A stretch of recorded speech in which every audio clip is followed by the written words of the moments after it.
السلام علیکم ورحمۃ اللہ وبرکاتہ۔ اعوذ باللہ من الشیطان الرجیم، بسم اللہ الرحمن الرحیم۔ رب اشرح لی صدری ویسر لی امری واحلل عقدۃ من لسانی یفقہوا قولی۔ رب یسر ولا تعسر وتمم بالخیر۔ رب زدنی علما رب زدنی علما رب زدنی علما۔ الحمدللہ ثم الحمدللہ۔ سب سے پہلے اللہ سبحانہ تعالیٰ سے دعا ہے کہ اللہ تعالیٰ ہمیں بہتر سیکھنے والا، بہتر عمل کرنے والا اور بہترین انداز میں آگے سکھانے والا بنائے، آمین۔ آج کے لیکچر میں ہم دیکھیں گے اذان کی سنتیں۔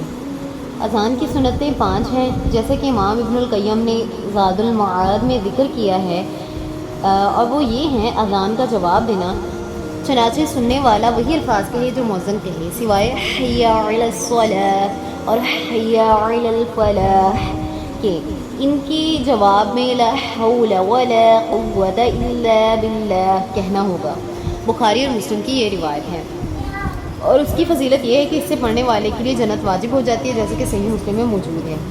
اذان کے بعد دعا کا پڑھنا: رضیت باللہ ربا وبالاسلام دینا وبمحمد نبیا۔ اے اللہ، میں آپ کے رب ہونے پہ راضی ہوں، اور اسلام کے دین ہونے پہ، اور محمد صلی اللہ علیہ وآلہ وسلم کے نبی ہونے پہ۔ اس دعا کی فضیلت یہ ہے کہ پڑھنے والے کے گناہ معاف کر دیے جاتے ہیں۔ مسلم کی روایت ہے۔ نمبر 3، اذان کے بعد درود شریف پڑھنا۔ یاد رہے کہ سب سے افضل درود ابراہیمی ہے، جو کہ نماز میں پڑھا جاتا ہے۔ ارشاد نبی صلی اللہ علیہ وآلہ وسلم ہے: جب تم مؤذن کو سنو تو تم بھی اسی طرح کہو جیسے وہ کہتے ہیں، پھر مجھ پہ درود پڑھو، کیونکہ جو شخص مجھ پہ 1 مرتبہ درود بھیجتا ہے، اللہ اس پر 10 مرتبہ رحمتیں بھیجتا ہے، سبحان اللہ، یا پھر 10 مرتبہ اس کی تعریف کرتا ہے۔ مسلم کی روایت ہے۔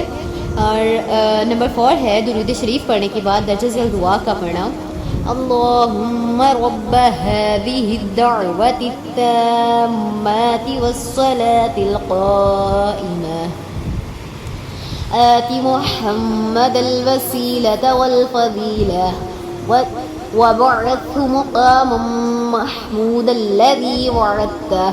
بخاری کی روایت ہے یہ، اور اس دعا کے پڑھنے کا فائدہ یہ ہے کہ پڑھنے والے کے لیے آپ کی شفاعت جو ہے وہ واجب ہو جاتی ہے، آپ صلی اللہ علیہ وسلم کی شفاعت واجب ہو جاتی ہے۔ اذان کے بعد کی یہ دعائیں پڑھنے کے بعد اپنے لیے دعا کرنا اور اللہ سے اس کا فضل طلب کرنا، کیونکہ یہ قبولیت کا وقت ہوتا ہے۔ ارشاد نبی صلی اللہ علیہ وسلم ہے: مؤذن جس طرح کہے اسی طرح کہو، پھر اللہ سے سوال کیا کرو، وہ تمہیں عطا کرے گا۔ ابو داؤد ابن حبان نے اسے صحیح اور حافظ ابن حجر نے حسن قرار دیا۔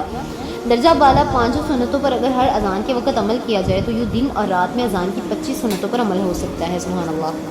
اس کے ساتھ ہم دیکھیں گے اقامت کی سنتیں۔ اذان کی پہلی 4 سنتیں اقامت کی سنتیں بھی ہیں، جیسے کہ سعودیہ کی دائمی فتویٰ کمیٹی کا فتویٰ ہے: بنا بری دن اور رات میں اگر ہر اقامت کے وقت ان سنتوں پہ عمل کر لیا جائے تو یوں اقامت کی 20 سنتوں پر عمل کر کے اجر عظیم حاصل کیا جا سکتا ہے۔ اس کا فائدہ کیا ہوگا؟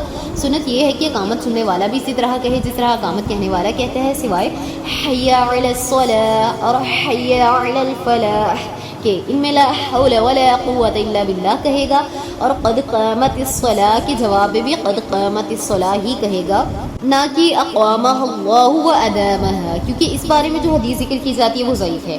فتویٰ کمیٹی سعودی عرب سے کا یہ فتویٰ ہے۔ ارشاد نبی صلی اللہ علیہ وآلہ وسلم ہے: تم میں سے کوئی شخص جب نماز پڑھتا ہے تو چاہیے کہ اپنے آگے سترہ رکھے، ٹھیک ہے، اور اس کے قریب ہو جائے اور اپنے اس کے درمیان کسی کو گزرنے نہ دے۔ ابو داؤد ابن ماجہ صحیح ابن خزیمہ سے روایت ہے۔ یہ حدیث اس بات کی دلیل ہے کہ ہر نماز سترہ رکھ کر پڑھنی جائے، خواہ نمازی مسجد میں ہو یا گھر میں، مرد ہو یا عورت۔ جب کئی نمازی اس سنت پر عمل نہ کر کے اپنے آپ کو اس کے اجر سے محروم کر لیتے ہیں، حالانکہ یہ سنت بھی ان سنتوں میں سے ہے جن پر دن اور رات میں کئی مرتبہ عمل ہو سکتا ہے۔ چنانچہ فرائض سے پہلے اور بعد کی سنتیں تحیۃ المسجد، نماز وتر اور نماز چاشت اور فرض نمازیں سترہ کے سامنے پڑھ کر انسان ایک ہی سنت پر بار بار عمل کر کے بہت زیادہ اجر و ثواب کما سکتا ہے۔ یاد رہے کہ فرض نمازیں اگر امام کے پیچھے پڑھی جائیں تو امام کا سترہ مقتدیوں کے لیے کافی ہوتا ہے۔ سترہ کے چند مسائل ہیں۔ سترہ ہر اس چیز کو کہتے ہیں جس سے نمازی قبلہ کی سمت اپنے سامنے کرے، مثلا دیوار، ستون، عصا اور کرسی وغیرہ۔ سترہ کی چوڑائی کی کوئی حد مقرر نہیں، البتہ لمبائی اونچائی کم از کم 1 بالش ضروری ہونی چاہیے۔ نمازی کی قدموں اور سترہ کے درمیان تقریباً 3 ہاتھ کا فاصلہ ہونا چاہیے۔ سترہ امام اور منفرد دونوں کے لیے مشروع ہے، نماز خواہ فرض ہو یا نفل۔ امام کا سترہ مقتدیوں کا سترہ بھی ہوتا ہے، لہٰذا ضرورت کے وقت مقتدیوں کے سامنے سے گزرنا جائز ہے۔ سترہ کے فوائد: اگر نمازی کے سامنے سترہ نہ ہو اور اس کے سامنے سے کسی عورت یا گدھے یا کالے کتے کا گزر ہو تو اس سے اس کی نماز ٹوٹ جاتی ہے، لیکن اگر سترہ موجود ہو تو ایسا نہیں ہوتا۔ اگر سترہ موجود ہو تو نمازی کی نظر ایک جگہ پر ٹکی رہتی ہے اور اس سے نماز میں خشوع پیدا ہوتا ہے، اور اگر سترہ نہ ہو تو نظر ادھر ادھر جاتی ہے اور نمازی کی سوچ انتشار کا شکار ہو جاتی ہے۔ اگر سترہ موجود ہو تو گزرنے والے کے لیے آسانی ہو جاتی ہے، ورنہ اگر سترہ نہ ہو تو نمازی ان کے لیے رکاوٹ بنا رہتا ہے۔ سبحانك اللهم وبحمدك نشهد أن لا إله إلا أنت نستغفرك ونتوب إليك